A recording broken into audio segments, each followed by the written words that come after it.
नमस्कार, मेरा नाम आलोक कुमार है। मैं कक्षा 8 का छात्र हूँ। मैं यह संविधान पे भाषण देना चाह रहा हूँ। हम सभी को भारतीय होने पर गर्व है। हमारा देश सबसे बड़ा लोकतांत्रिक देश है।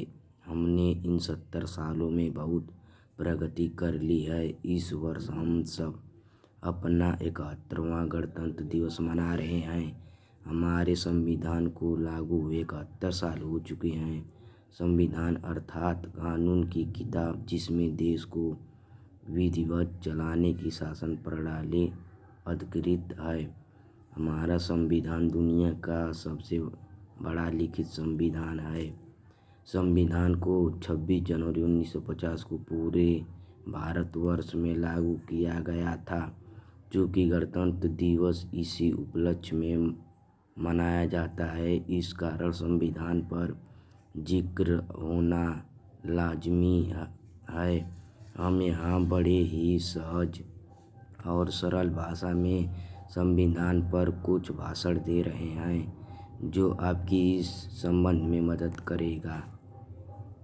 आज मैं उन सभी महान सेनानियों का श्रद्धांजलि देता हूँ, जिनकी वजह से हमें यह आज़ादी मिली। मुझे बहुत खुशी हो रही है कि आज के इस शुभ दिन पर मुझे अपनी बात कहने का मौका मिला।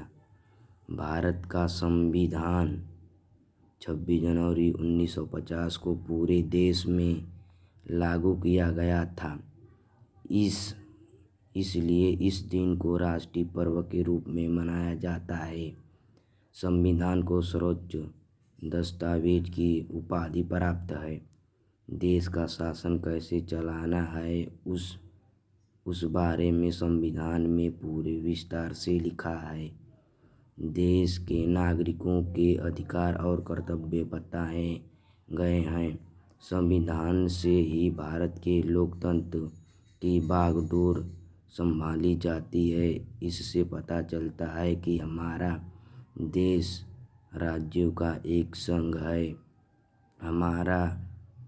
हमारे यहाँ संसदीय कार्य प्रणाली चलती है, अर्थात संसद की सर्वोच्चता है। संसद ही सबसे श्रेष्ठ और प्रमुख है।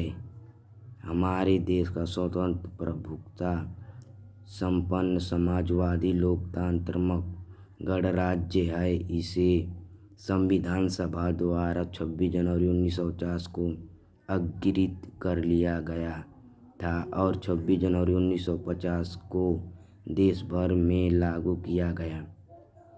संविधान का अर्थ होता है कानून द्वारा बनाए गए नियम और सिद्धांत। इनका नियमित पालन करना होता है। हमारे संविधान विश्व का सबसे बड़ा और विस्तृत संविधान है। इसके निर्माण के लिए संविधान सभा का गठन किया गया। इसका मसौदा तैयार करने के प्रारूप समिति बनाई गई थी, जिसके चीफ डॉक्टर भीमराव अम्बेडकर थे। इसी कारण अम्बेडकर जी को संविधान का जनक कहा जाता है।